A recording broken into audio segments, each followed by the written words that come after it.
Hello everyone! Welcome back to the Pride Capacity Building Workshop, Data Literacy Series. So after learning the basics of data, we may ask, how can we start our own data journey? How can we get data that would help us create informed decisions? So today, we will discuss the basics of and strategies that we can take to start collecting our own digital data. In this lesson, we will discuss how to collect data and why we prefer to do it digitally rather than the traditional pen and paper way. We will also talk about the factors that are important to consider when collecting data digitally. We will also take you through creating surveys, sampling methods, and possible sampling biases that we must be aware of. And lastly, we will discuss how we can protect the data we have collected. So I'd like you to meet Juana, a data-savvy admin staff of an LGU. So she's thinking of the transactions that people conduct in her office every day, and she wants to simplify the processes. So the current process looks like this. So first, the person transacting will have to fill up a paper form with his or her personal information and requests. Afterwards, a staff receives the form and encodes the data in it into a spreadsheet or similar software. The data will remain there until it is analyzed for reporting. She then recognizes that the first two steps, so those involving filling and encoding data on paper, are time-consuming and prone to errors because they are tasks that are done manually. So what's the most efficient way of doing this? So she had an idea. So a better way of doing transactions is to reduce the two steps into a single faster one. With her knowledge of data collection tools, Juana could set up an electronic or online form that a person can fill up, and his or her data gets automatically encoded in a spreadsheet without any extra effort. This way, the office saves a lot of man-hours that could be spent on other tasks. What's more, people can even pre-fill the form before going to the office, which cuts people's transaction time. So that's a great idea. Although the pen and paper approach is still common practice, not just in government but in most business offices, a lot of organizations have been shifting to data collection done digitally, where the forms appear as a digital document that the respondents can answer through a computer or any other device. So a lot of data collection tools are already available for everyone to use, and most of them are actually free. So some well-known tools are Google Forms, Kobo Toolbox, and SurveyMonkey.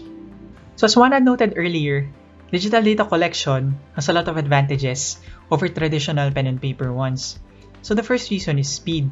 So instead of allotting 1 to 2 encoding staff, the person transacting is essentially doing the data entry themselves, and the encoding step is entirely skipped. Another one is the flexibility offered by the digital format. So most digital forms can have interactive features like drop-downs, sliders, and videos to make it more user-friendly and more appealing to the respondent. Next is security. Personal data from the respondents is safely stored in the computer and not as vulnerable to the elements like fire and water compared to paper-based data. Lastly, digital forms are also cost-effective as most online tools are free. Thus, you save on printing costs. Because we also reduce our paper and ink consumption, this process also makes it environment-friendly. So all the saved time and resources will enable Juana's office to collect and process data faster, which will then help make policy making faster. Now, like Juana, if you're ready to take on the task of shifting to collecting data digitally, these are some of the factors that you may want to consider. So first would be the digital literacy, of the people that regularly transact with the office. So some may not necessarily know how to operate a device to answer the form. So for these cases, it is important to delegate staff to assist people who would have this difficulty. Next, before the person answers the form, it is important to secure consent and assure their data privacy. So they must know where their data will be used for and who will have access to their personal information. The language with which the form is written is also important because most online forms are written in English and offer little to no options for other languages. So the form questions may also have been written in English. So for this case, it is often best to include a translation to the local language.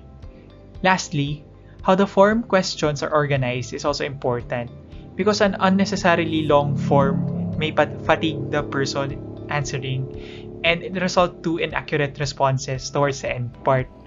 It is important to streamline and remove redundant questions and collect only the data that you need.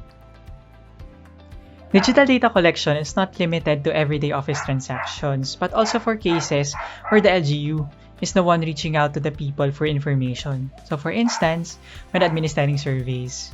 So a survey is an important tool of gathering information about a group of people you're interested to know more about. In one way or another, you might have already answered a survey in school or in the workplace, and some of you might have even administered surveys for your LGU. The sample is a group of individuals among a population that would be selected to answer the survey. So it is the task of survey designers to choose a sample that is representative of the population. So say, for example, you want to determine how your constituent senior citizens think of your current medicine delivery program. So there are two types of sampling methods. So the first is those that use random selection, or what we call probability sampling, which produce robust statistical inferences about the population. So an example of this would be selecting every fifth in a list of identified senior citizens in a barangay.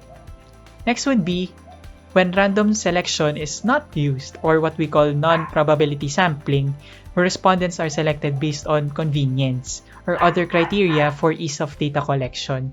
So an example of this would be getting the first 100 senior citizens who will avail of the program.